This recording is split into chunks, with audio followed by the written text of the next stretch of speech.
Friend said, well, I want to know what you did besides going to Safari and make donuts.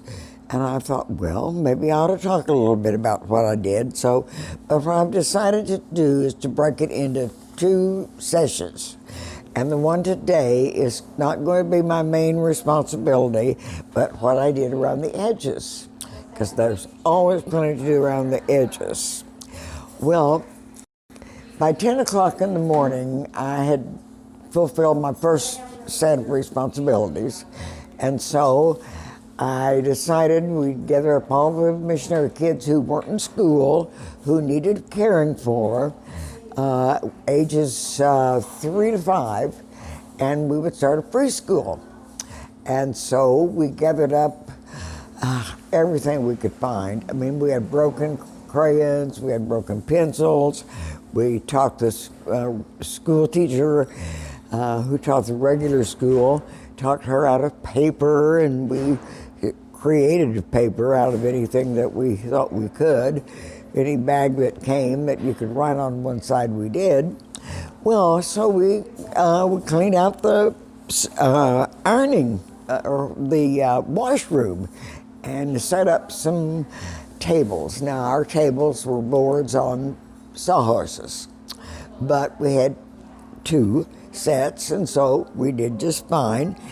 And we had a really good time, and one of the reasons we had a good time was because Jojo the monkey, who was our monkey, had his tree was very close to our little schoolhouse, and he liked to chime in and chatter.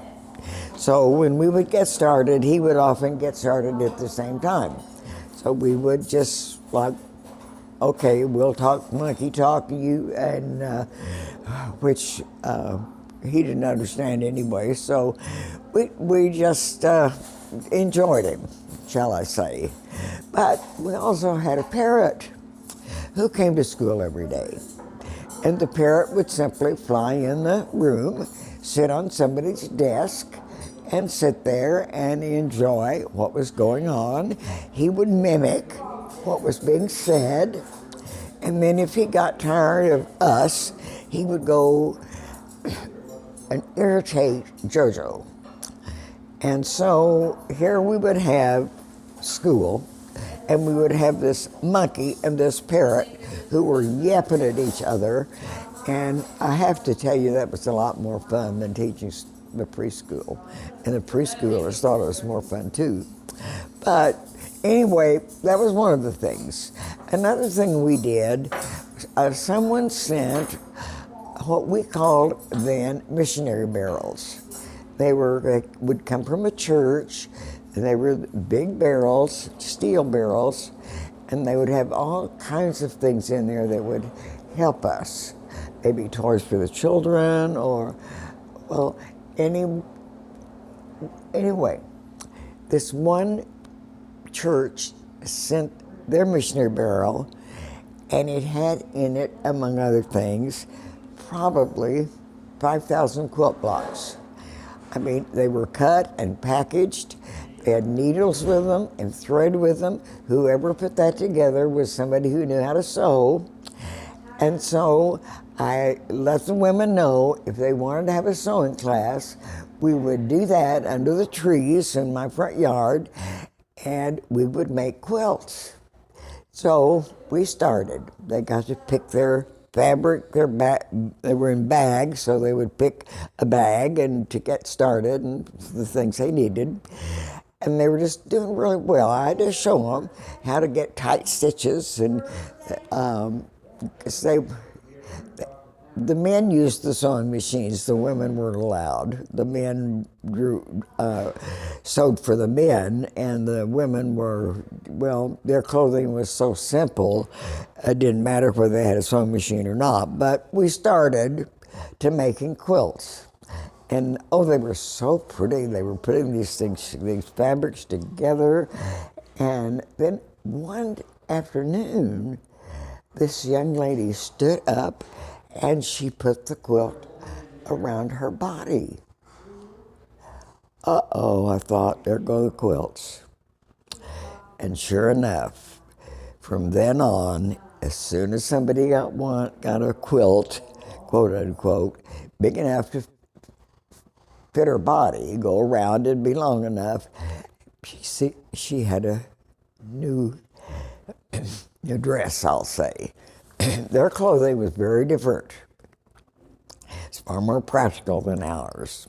So everybody got a new skirt, or actually it just went under the arms, tied really good under the arms, and then fell. That was it.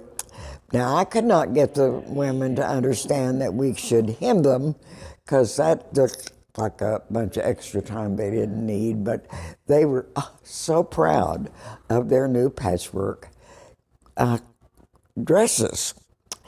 And then when we were through, this little young lady came to me, and she'd been with the sewing group all the time. She hadn't done any sewing, but she came to me and told me she wanted to make a dress. And I said, what kind of a dress? And she took hold of my sleeve, and she said, a dress like yours. And I understood she wanted a dress that had sleeves in it, because their dresses, the tops that they made, did not have sleeves.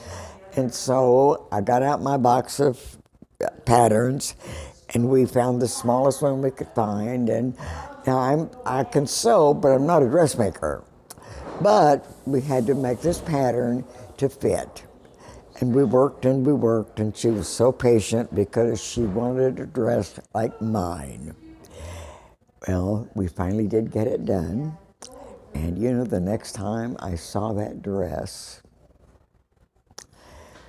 this young lady was coming back from church. She was carrying on her head, holding with one hand, the communion set, bringing it up for us to wash it and clean it up. But she was walking with a kind of, shall I say, pleased with herself that she had made a dress like mine. I did other things around the edges, but that's enough for one day. So if you decide that you want to send something out there, just about anything can be used and is appreciated.